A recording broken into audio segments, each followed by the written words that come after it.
When you're an entrepreneur, you pay yourself first and you pay tax last. When you're in a job, you pay tax first and you get paid last. Rob, you're not just an author. You wrote 19 books, am I correct? Yes, wrote and co-wrote, yeah. Just before, I was really pissed off because I wanted to be a millionaire by 30 because it sounds good. And in any partnership, you just need to know and find out where your value is. If you don't risk anything, you risk everything. Well, quickly I found out how I could add value to my business partner. So what happened was... Rob Moore is not just an entrepreneur. He's a disruptor, an innovator, and a relentless pursuer of excellence. At 25, Rob was drowning in 25K of debt, struggling to find direction. But instead of surrendering to his circumstances, Rob harnessed his inner fire and within just few short years, transformed his life and becoming a self-made millionaire before his 31st birthday. Rob is now a 19-time best-selling author, a prolific investor, and a creator of The Disruptor Show, which commands over 200 million views per year. His mission to equip the world with better financial knowledge. What were your factors that contributed to you become a millionaire by 30 after being broke? So I'd say number one is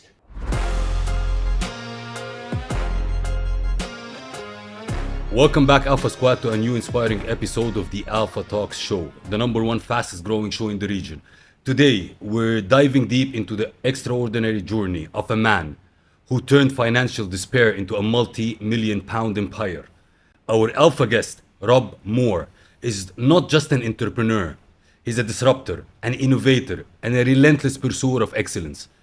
At 25, Rob was drowning in 25K of debt, struggling to find direction. But instead of surrendering to his circumstances, Rob harnessed his inner fire and within just few short years, transformed his life and becoming a self-made millionaire before his 31st birthday.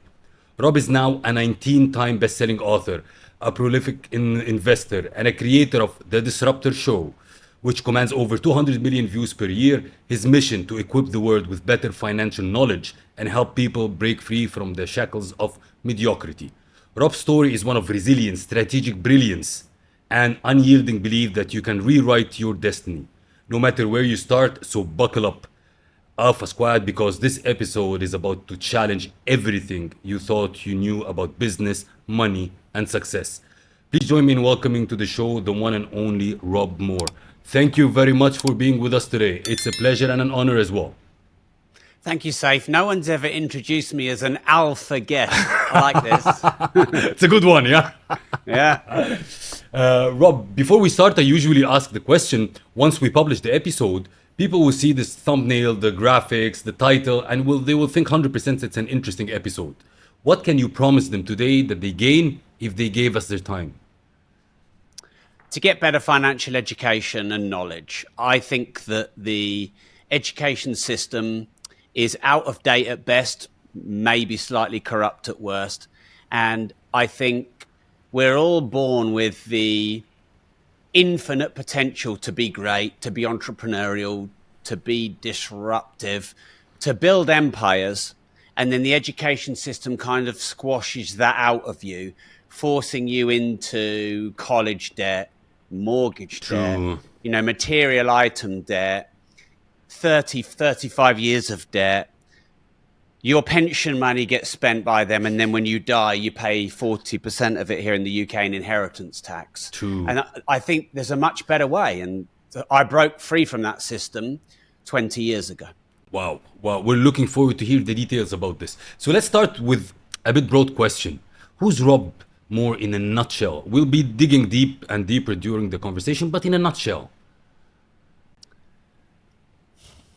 Ooh, a long story. Yeah, in a nutshell, Yeah. I'm an entrepreneur.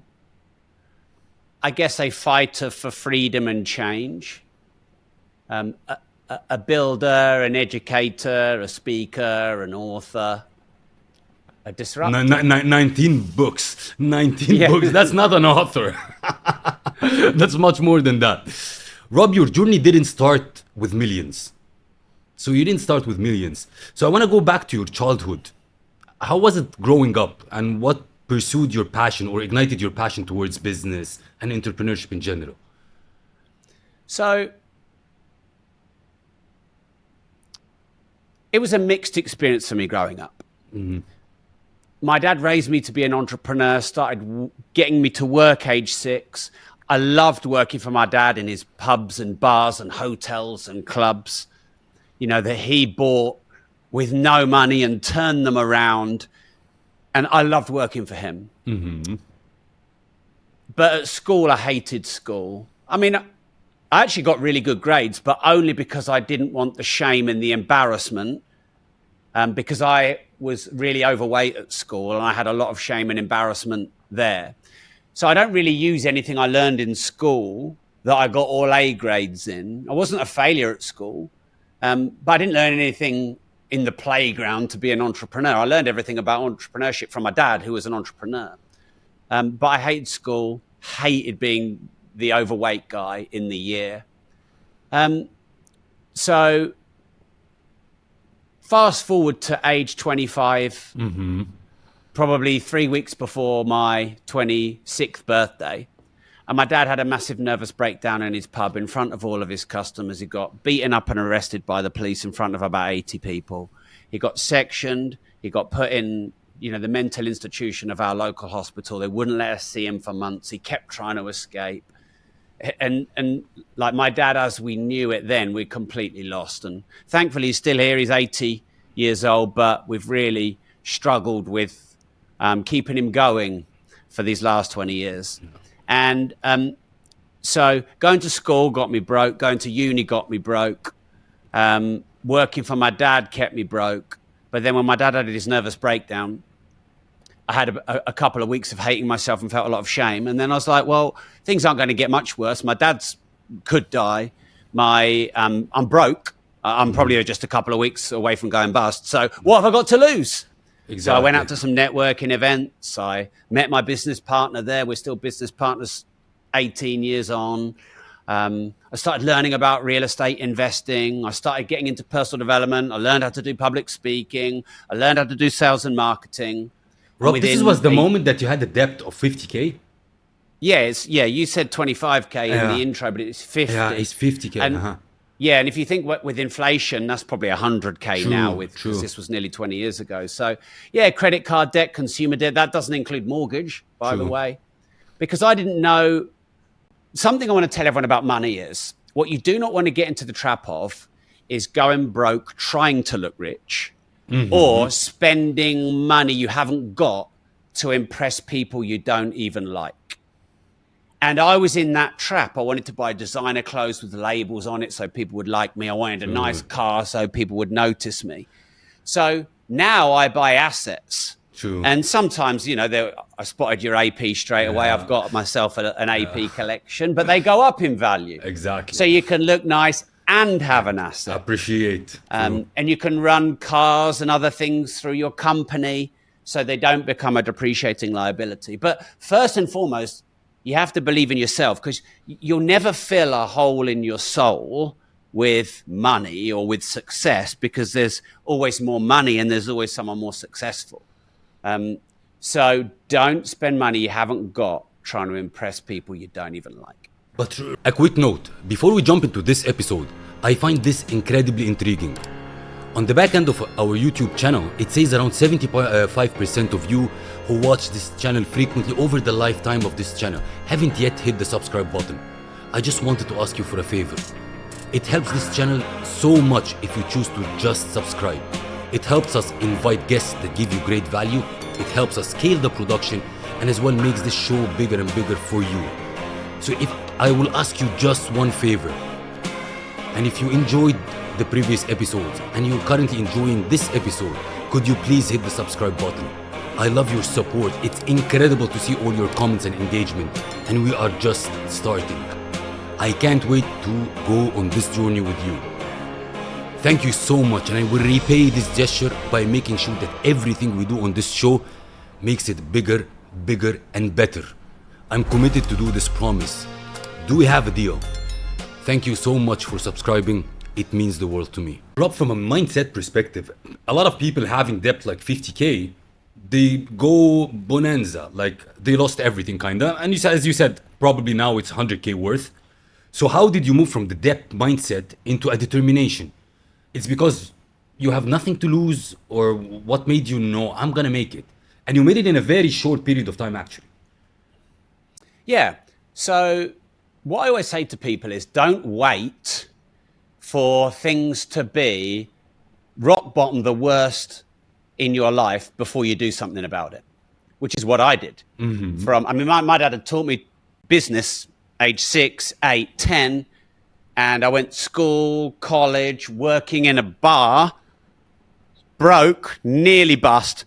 Dad has a breakdown, then I do something. So don't wait for that event to happen. You want to kind of trick yourself into thinking, if I carry on doing what I'm doing, in 5 or 10 years, things are going to be very bad. And then use that to motivate yourself now. Because I can say, Seif, I can say, here's what I did. You know, my dad had a nervous breakdown. It was the worst day of my life, and I turned that into success. But I don't want to give that advice to everyone to wait till the worst day of your life. If you look at hyper successful people, they've had a lot of trauma. But you can also be successful without trauma. Just you switch it on its head and you go, if I don't do something now, the trauma will be there in the future. So let me just warn people, you know, with inflation and interest rates and spiraling national debt, if you don't make at least 8% more a year, you're actually losing money every year. So you need to tune into the pain that if I'm not let's round it up, 10. So the pain is if I don't make 10% more each year, I'm actually losing money, because that's the reality of inflation, interest rates on your debt that you've got to pay the debt back, the money printing that's all happening that they don't tell you about, which is essentially a tax. And, you know, if your life is kind of average now, unless it's moving forward, it's going backwards. If you look at the universe, Seif, I believe one of the universal laws is nothing stands still. I think if you look at everything, it's either growing or it's decaying. True. I think Ray Kroc said, if you're green, you grow. If you're ripe, you rot. True. So I love that. We think, oh, things aren't that bad now. But yeah, they're getting worse, though. And in 3 or 5 or 10 years, you'll be stuck in a job you hate. You'll be just over broke. Your debt will spiral. And then you'll have some kind of breakdown or something will happen. And you'll wish you'd have taken action earlier. True. Rob, within a year, you managed to switch things around. That's a very fast thing. And you moved it towards real estate. Am I correct? With the portfolio of real estate. And that's... Yeah. Can you take me through this? It was with your own money, or how did you manage that? That's something impressive. Yeah, so I have 345 rental property units. My business partner and I are actually putting a deal together at the moment, one deal, which will double the size of our portfolio. So if that comes off, that's nice. Yeah. That's how compounding works. True. Takes 18 years to get to 345, 1 year to get to 700 maybe. Exactly. Double. Yeah. So, and yeah, like you said, in that breakthrough year for me, 2006, I wiped out 50 grand's worth of debt. I earned not quite 100 grand, but nearly 100 grand, which is a lot of money back then for a 26-year-old. I learned how to public speak. I learned how to do some sales and marketing. And I was ready then after that year to start my own business. How I did it was I found someone who was ahead of me, but a similar age and a similar goal. So my business partner, he was probably £1 million ahead of me. I was minus, and he was probably nearly a millionaire. Not quite, but nearly. I'm guessing. It's Mark. It's Mark. Yeah, Homer? Mark. Yeah. I mean, he maybe had a dozen or so properties. So he was ahead of me. But we had a similar age and a similar desire to be successful. So I had to quickly figure out, all right, if he's ahead of me, what can I bring of value that he hasn't got? I need to offer him something that he hasn't got. He had the money. He had parents and connections with money. So, because he soon ran out of his own, and then we went to his mum and his stepdad. So he had that part, and he had the experience part. So I had to tap into something else. So I was very fit at the time. I used to do kickboxing, and I used to drag Mark out running every morning, and he runs all the time now. That changed his life. I learned sales and marketing and public speaking because Mark's doesn't really he's not a front of house kind of guy. He's quite sort of behind the scenes. So even though I wasn't a master at it yet, Mark was like, well, Rob's on it. Rob's learning these things and I don't like them or want to do them. So Rob doing them is valuable to me. So I quickly figured out how I could offer him value. And then we de-risked the investment for him. So the first property we bought, which was about 8 weeks after meeting each other, he put his money in, but he had a first charge. So if it went wrong, the property defaulted to him. I'd have lost nothing. He'd have had a house. So there was no risk to him really in trying it. And he even said to me, let's do a deal and see how it goes. 345 later and we're still going. So I didn't use any of my money. I used my desire, my hunger, my ability to learn things fast, learn sales, learn marketing, learn public speaking, gave my energy and fitness and enthusiasm, put that into Mark's life. And so I became valuable. And in any partnership, you just need to know and find out where your value is. True. And some people assume, well, if they've got the money and the experience, I've got no value. That's not true. You might be brilliant at coding. You might work 18 hours a day. You might be the best at building relationships and brilliant with people. There's always something you've got. Yeah, because you've all got to bring something to the table, both of you. So we used his money, then his mum's money, then his stepdad's money. We got to 20 properties in the first year, 50, another 30, so 50 in the second. We did sell some of them. I always regret selling property, by the way. And here we are now. You became a millionaire by the age of 30, on your 31st birthday. Am I correct? Just before, I was really pissed off because I wanted to be a millionaire by 30 because it sounds good. Rob Moore, millionaire by 30. True. Rob Moore, millionaire before his 31st birthday doesn't sound as good. But it's made. What were your, I would say, the factors that contributed to you become a millionaire by 30 after being broke? Okay. You think your hunger to learn or like financial education? Yeah. So I'd say number one is suspend disbelief about myself and go for it. All right, I was in debt. All right, I was a bit of a loser. I was a bit of a victim. Suspend all that belief. Go and try it. So that was number one. I was prepared to give it a go, even though inside I felt a bit like imposter syndrome. Oh, can I really do this? But you have to put yourself out there. So I put myself out there. So that was number one. Number two is I had a hunger to learn and a hunger to learn quicker than anyone else. So I really believe speed is vitally important in business, especially now. People who are faster than you using AI or scaling globally on the internet. So I had a hunger to learn and a hunger to learn at speed. And then I think the third thing was be prepared to make some mistakes. Don't take yourself too seriously. Be prepared to make some mistakes. I now say, and I must have said this 10,000 times at the end of every one of my Disruptors podcast episodes, at the end of every single piece of my content, if you don't risk anything, you risk everything. True. Correct. I love this quote. And Rob, you didn't stop here. You built, I think, UK biggest property training company. Am I correct? What is it about? So, quickly I found out how I could add value to my business partner. So what happened was in 2006, we worked for a property company sourcing properties. And by the way, I was prepared to work for free for them, do my art evenings and weekends. I was prepared to work for free. I did a deal where I got minimum wage, which back then was £8 an hour, but I got 500 quid commission for every deal I sold.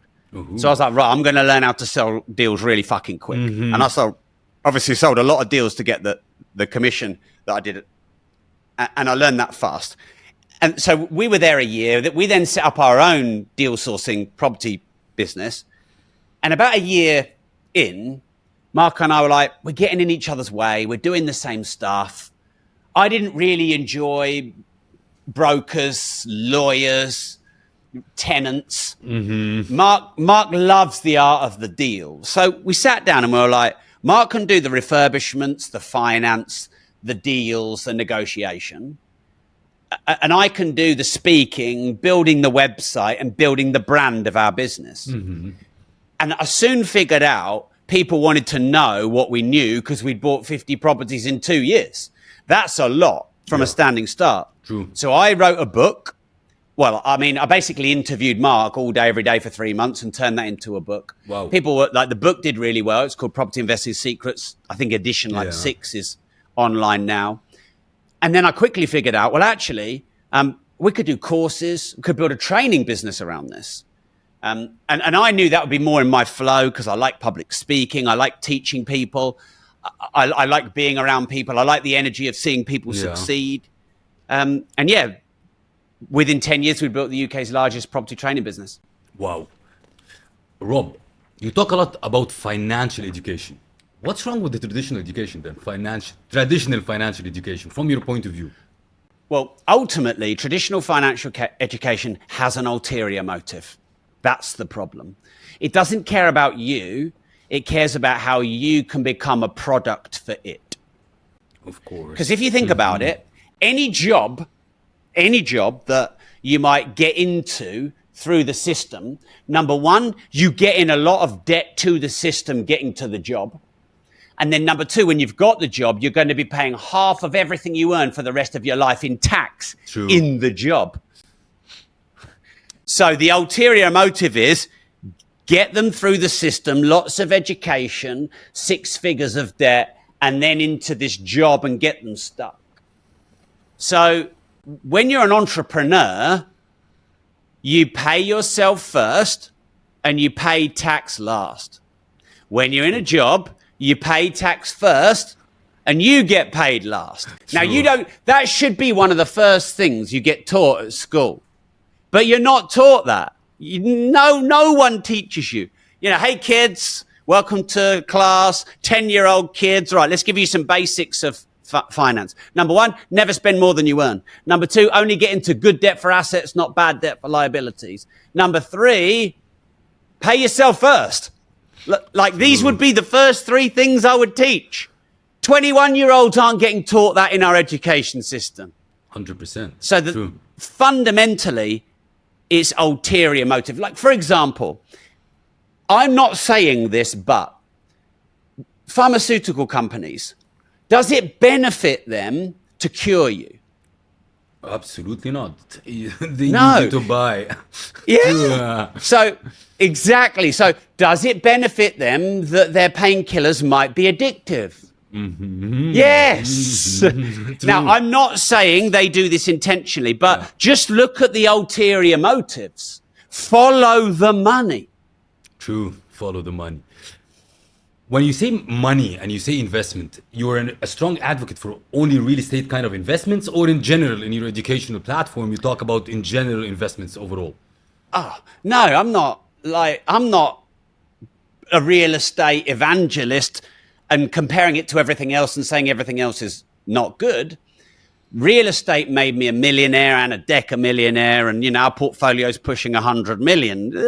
Give us a little bit of time, we'll get there. So obviously real estate made me, so it's always going to be my favorite. But any asset that beats inflation, any asset that you have an interest in, and by the way, being diversified is quite important. I mean, you focus to make your money at times, but if you want to retain wealth and grow wealth and not squander wealth and not have the system take your wealth away, you need to move it and diversify it, and some people even hide it. True. So, if inflation is really high, gold and silver are probably good. If there's a housing crash, real estate's probably good. You probably want a bit of money, at least out of the system, in things like Bitcoin. Actually, though, the S&P 500 and the FTSE 100, it's very much a part of the system, but I like having money in those. I much prefer having my money in the S&P 500 than I do in any banks. Because for me to lose all my money in the S&P 500, the 500 biggest companies in the world have to go to zero. Yeah, and that's never going to happen because they bloody control the world. Yeah. So that's super safe, and it beats inflation. Whereas if I put my money into one bank, that's big risk in one bank. Rob, if like a lot of people, 100%, they're concerned about money and they want to make money and they want to have a proper financial education. You have a platform that runs this. It's called rob.team, I believe. Am I correct? Yes. What do they get? Like, how do they apply? What do they get? Yeah. So rob.team is my digital financial freedom platform to help people start and scale a business, to make, manage and multiply money, and to build multiple streams of recurring income with modern, decentralized business models that are low cost, high speed, low friction, getting your tax bill down, getting your income streams up, cost less than 20 pence a day, cancel anytime, no ongoing contract, hundreds of hours of courses, resources and masterclasses on all things money and financial education that should be taught in school but isn't. And the link is you just type in rob.team. That's all you have to do, rob.team. Super, super, super. I would love to have a look at it as well. Rob, if I move to a little bit of a mindset, what keeps you like this? Your vibes, your energy. Even I'm sure you have a lot of, excuse my language, shit happening, but you keep pushing. What keeps you? Okay, well, I love to solve problems, mostly because I hate problems, and therefore, if I solve them, they go away. Correct. I love the angle to it. I love the angle to it. Yeah. True. So you're absolutely right. There's always shit going on. New level, new devil. Your reward for solving a problem is a bigger one. So yeah, I love fixing shit. I mean, I've had challenges in my relationships in the past because my ex-girlfriends have always said, "Stop trying to fix me. I don't want to be fixed." I'm a fixer. They bring, any kind of problem, and I'm trying to fix them and sort them out. So I'm a bit of a fixer, I think, which helps. I mean, I'm driven by, pain. I don't want to fail. I don't want to go bust. I don't want to be in the wilderness. I want to be successful. I want to have some kind of legacy. I want to live a great life. I want to be inspiring to many people. I want to help 1 billion people get better financial education and knowledge. I love that. Rob, do you believe that everybody can be an entrepreneur, or some people are made to be a corporate guys and others an entrepreneur? Yeah. So what is the difference? Look, you can be anything, but you can't do everything. Yeah. So a lot of people who are in the entrepreneur space are like, anyone could be an entrepreneur and, sack your boss, all this shit. Well, actually, I need my videographers, cleaners. When you go to a restaurant, you need a cook. And actually, you might love to be a chef.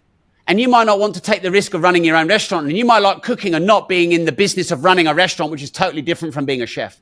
True. In fact, many celebrity chefs, their restaurants end up going bust because they're a chef. So I think it's patronizing to say anyone can or should be an entrepreneur. But if you're a rebel, mover, shaker, game changer, change maker, don't like being told what to do, rebel with a cause, you want to challenge your authority, you want to forge your own path, then I believe you can be an entrepreneur, because entrepreneurial skills can be learned. I mean, some traits are born, so or at least some traits are raised early. So, for example, Elon Musk was raised in a very chaotic childhood, and it seems that he thrives on chaos because of how he was raised, whereas a lot of people want order and not chaos. So there's just people, most humans couldn't handle having Tesla, SpaceX, exactly. And then going and buying Twitter, exactly. and all this. But he seems to thrive in and need chaos in his life, and that was something that was instilled upon him as a child. So you probably have got more or less entrepreneurial traits instilled in you when you're young. However, look at Tim Cook, billionaire. He's not an entrepreneur, like you said, corporate guy. Corporate guy, like some corporate, I have a major respect for the corporate guy, because with me, I don't have to play the corporate game. I don't have to play the politics game because I'm an entrepreneur, and I hate that shit. But actually, if you're a really successful corporate guy, you got good at that shit, and I respect that. True. Rob, what do you define success for yourself then? To make people win, make people wealthy, what is success to you? Well, success to me is continually improving on my mission of helping as many people on this planet get better financial knowledge, and in return, becoming a useful person and wealthy. So that's success for me. However, no one else should measure their success on my version of success. And I'm not going to sit here and preach what success should be to anyone else. If I were to give you a broad statement of what I believe success is, I believe success is finding your purpose in life and maximizing your potential of your sole unique purpose. Oof. Bam. I'll circle it back to financial education and finance in general and money. Where like back in the days, I would say they were saying that like money is not important, money doesn't bring happiness. But I believe that you read the recent research by Harvard where it contributed money to happiness. So financial education is important, money is important. To you, how money is important for people to make money and have a proper financial education? Well, money is one of the 7 most important things in your entire life. You know, your health and well-being, maybe your faith, your relationships, career, your relationships. You know, if you look at a lot of people who study the areas of life, there's often the life wheel of 5 to 7 things, and money is in it. Yeah. So anyone that says that money isn't important is delusional. True. Now, is my life better or worse with more money? It's better, but also the problems are bigger. And that's where the money doesn't make you happy comes from. Because if you're a gambler and you get more money, you'll just get more addicted to gambling. If you're a philanthropist and you get more money, you'll just be more generous with your charity work. Money doesn't change you. Money makes you more of what you already are. True. If you have a black hole in your soul, money's actually just going to fill it with black. It's not going to change who you are. However, what money is one of the best tools humanity has ever made. I would say penicillin, the wheel, and money have got to be right up there with the 3 best tools in the world. I love the analogy. You know, yeah, because money is a lever. True. You can buy access, you can get to know people, you can unlock doors, you can travel, you can eat, you can exercise, you can extend your life, you can speed things up, you can slow things down with the great tool of money. Like with a hammer, all you can do is put a nail in and take a nail out. And all right, you could use it as a weapon if there was a riot like there are in the UK. But there's only really 3 uses for a hammer. True. But money can buy you anything. Anything and everything you do in your life. People say, oh, but it can't buy your health. Yes, it can. Do you know, if you look at history, the rich people live the longest. And like, think about it from common sense. Of course, because they can make sure that they are the healthiest and surround themselves with the best doctors. True. So money can actually buy you. Yeah, it can buy you happiness. Money gives you a great education. So whatever you love to do, money makes it better. Let's say you're a videographer. If you've got a lot of money, you can travel to some of the best places in the world to do your videography. You can pay to interview some of the most interesting people on the planet. You can get the very best camera and lighting and audio equipment with money. It's the greatest. It's like a Swiss Army knife. At school, we had these red Victorinox Swiss Army knives. Everyone had one. Of course. And sometimes you had the really wide one with about 30 different tools on it, magnifying glass, tweezers, pliers. That's what money is. True. I love the analogies. Bam. It is important. Rob, you're not just an author. You wrote 19 books. Am I correct with the number? 19 books. Yes. Wrote and co-wrote, yeah. You know, Rob, I wrote 1 book. Okay. Well done. Unlike Alpha. 1 book. You wrote 19. It's a lot of work, isn't it, to write a book? a lot of work. A lot of mental capacity. Yeah. What made you start to write books and what made you continue to write books? Okay. And so I will interrupt you here once. Sure. You wrote, because I looked at the publishing dates as well. It's almost every year. Like every year you were publishing a book. Yeah.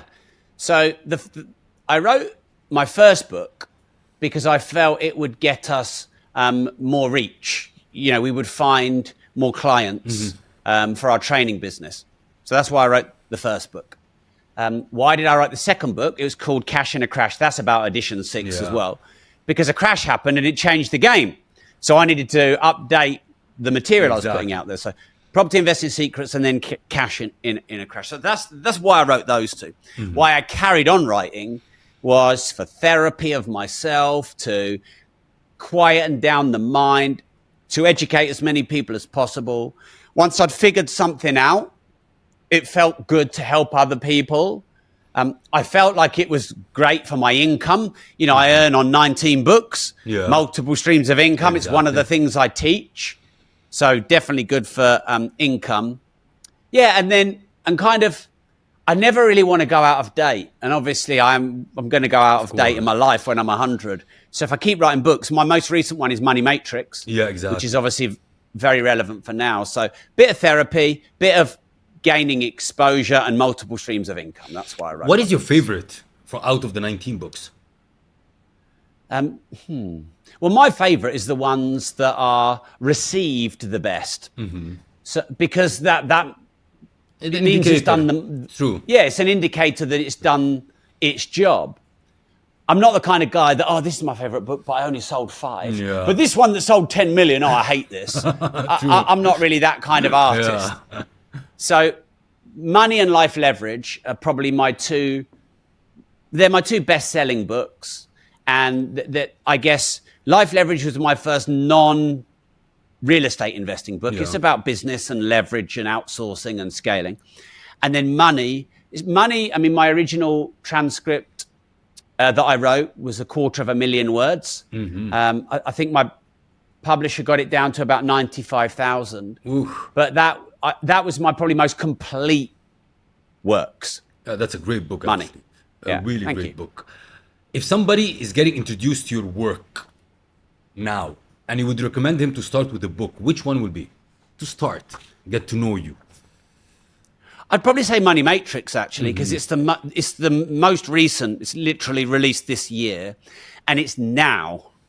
Updated. And you know, Money is designed to last a long time, but Money Matrix has a lot about the system in it and how to play the system at its own game and win the game of money.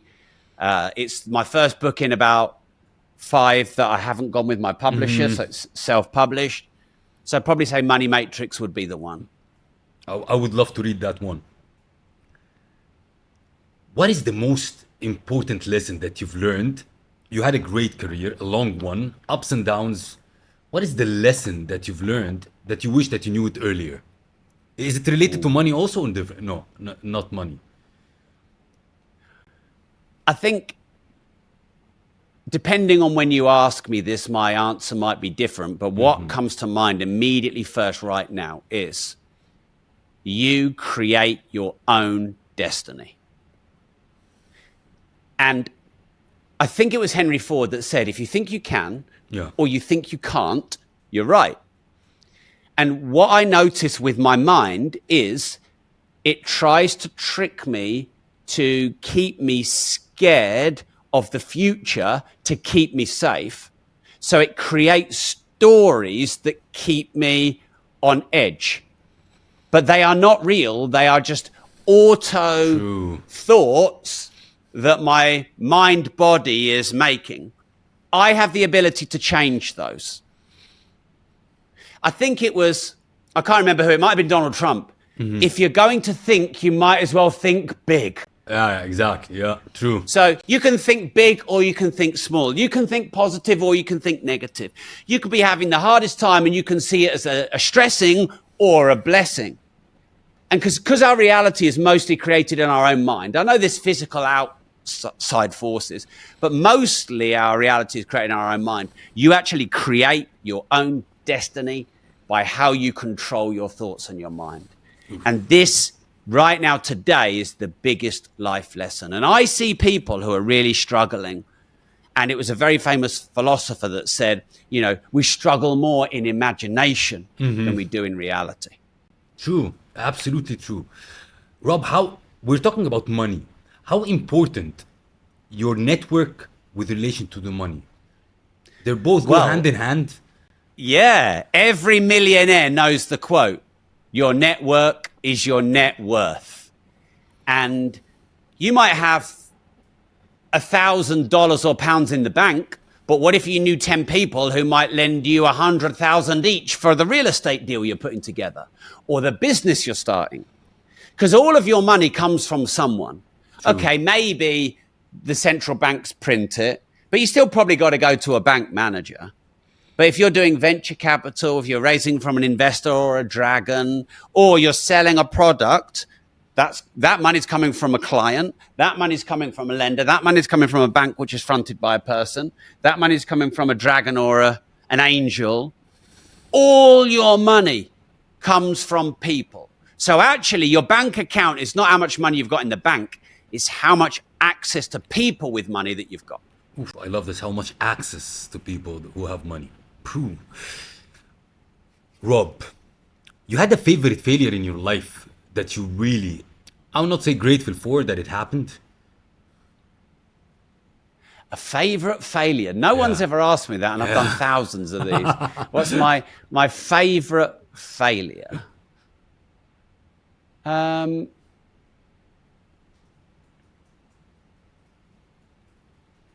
Probably my life.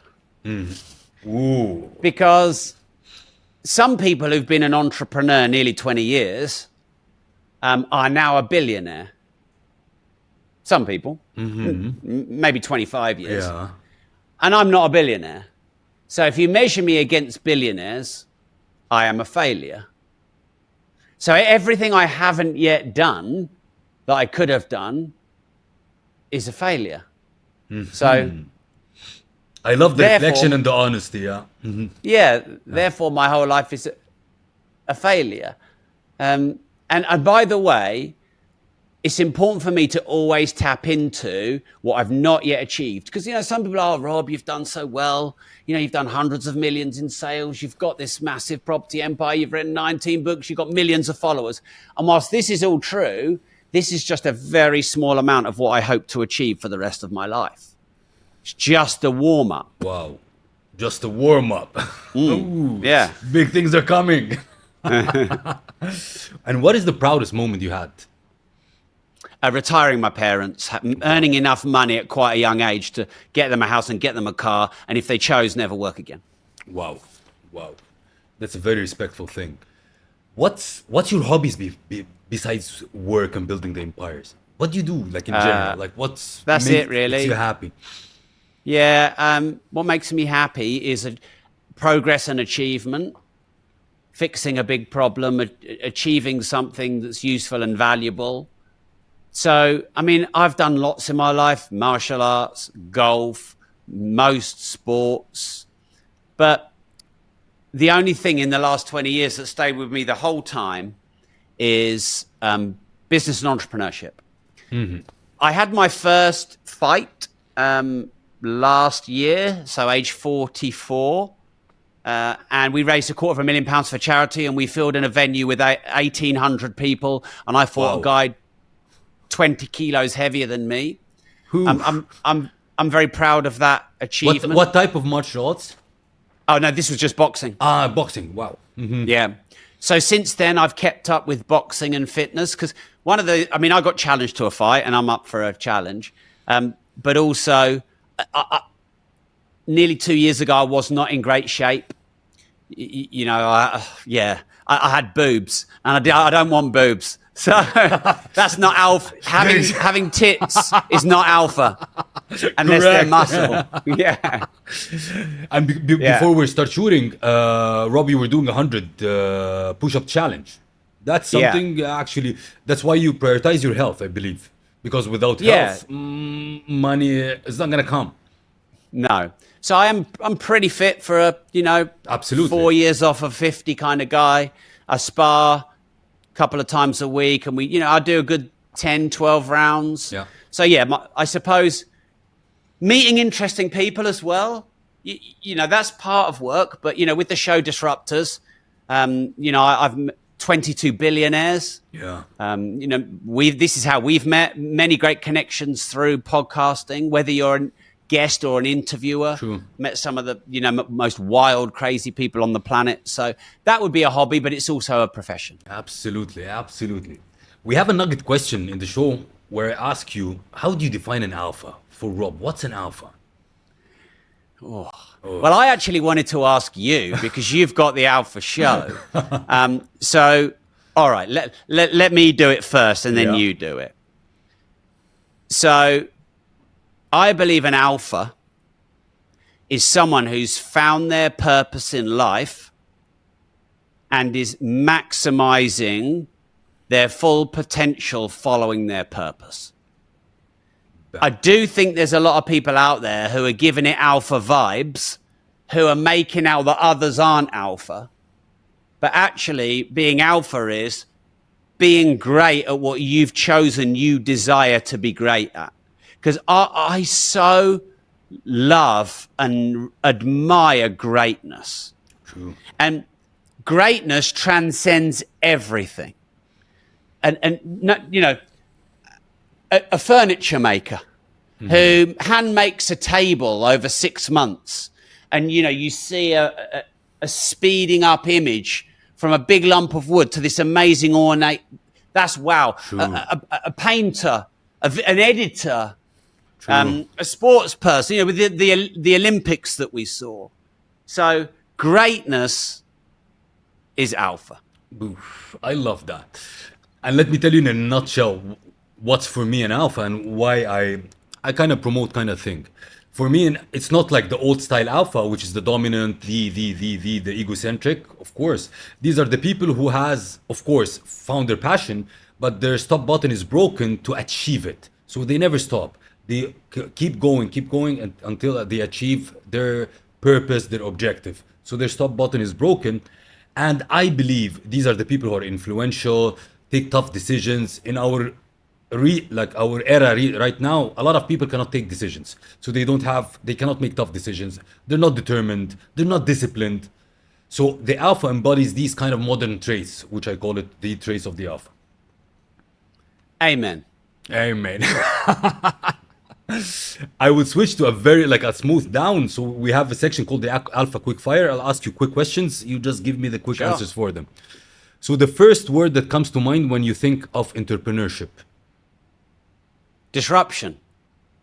Love that. What's the most important lesson in business? Lesson in business that business taught you, an important lesson. Face conflict. How do you feel when you made your first million?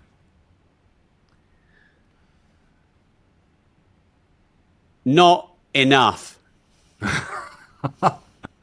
What is the biggest myth about success? That there's a destination. What's your superpower?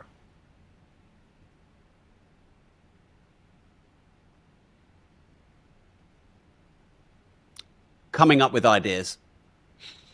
If you could teach children one lesson only, what would it be?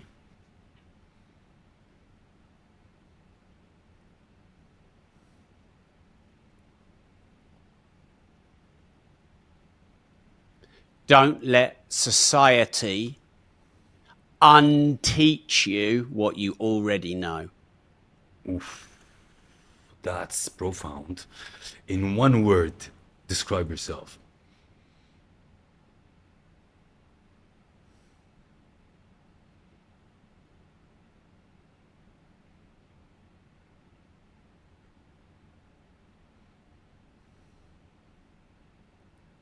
Hopeful. Ooh, I thought you were gonna say disruptor, but I loved how you hopeful. I love that. The next thing is, it's called Ask the Alpha because we're in the Alpha show. That you get to ask me one question, any question that comes to your mind.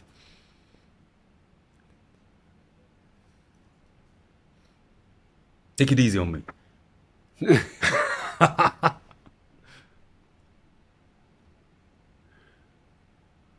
What is it to be a man? Ooh, caring, responsible, providing security to your family, security, caring.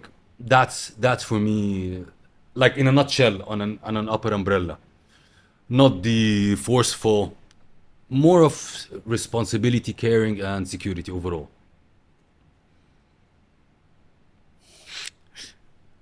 The next thing is, what is the best alpha advice you've ever received?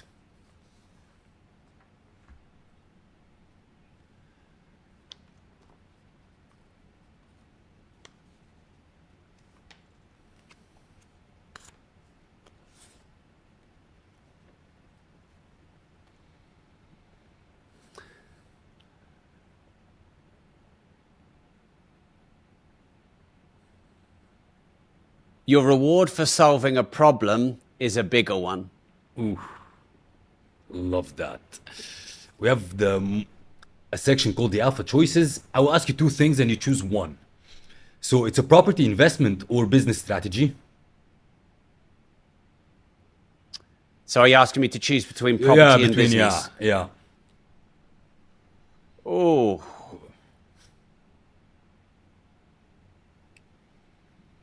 I mean, property is a business. In a way, yeah. Okay, I probably have to choose property. Whew. Mindset or a skill set?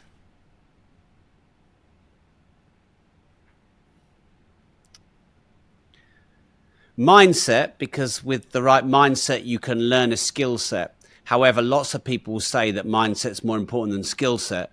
But if you're really good at something, that's very valuable, and that'll give you confidence, which in turn gives you a good mindset. True. So because you're making me choose, I'll say mindset. Overcoming challenges solo or with a team? With a team. Networking event or quiet time for reflection? Networking event. Make shit happen. Pursuing passion or building wealth in whatever? Building wealth because it's fun. Expanding your business or mentoring others? Expanding my business by mentoring others. You mix it. Rob, I have a question which is interesting. You, in your podcast, you had thousands of episodes, I believe. So, and throughout your career, you've worked with millionaires and billionaires. What is the difference between them? And what makes millionaires billionaires? Well, billionaires have a massive appetite for risk, bigger than millionaires. Mm-hmm. Billionaires' risk threshold is off the chart. One. Mm-hmm. Two, billionaires are wildly curious about how the world works. Many billionaires are engineers. They want to know how things work. Mm-hmm. So that would be the second. Wow. The third is billionaires are much better at avoiding tax. True. True. I love that. Rob, what will be your last message you want to leave the audience with today? If you don't risk anything, you risk everything. Whew, I love that. Rob, it's been a pleasure. I love the conversation, and I'm sure everybody watching us will have nuggets from it. You really tap into very important part, which is like financial and the financial education that majority of people suck in. So I'm sure that the episode will be a bam. Thank you very much for being with us today. Thank you for having me on the show. Thank you. That wraps another inspiring episode of today's show. I hope that this episode has ignited your inner alpha and left you feeling inspired, motivated, and ready to conquer any challenge that comes your way. Remember, alphas aren't born, they're made. It isn't about dominating others, it's about embracing your authenticity, leading with integrity, and making a positive impact on the world. If you enjoyed today's episode, be sure to subscribe to the Alpha Talks on your favorite podcast platform. Leave us a review and share the podcast with your fellow alphas. Also connect with us on social media at Seif El Hakim. Share your thoughts, insight, and stories of personal and business growth with us. Let's create a movement of alphas supporting one another. The world needs more alphas like you exactly. Until next time, stay bold, stay driven, and stay alpha.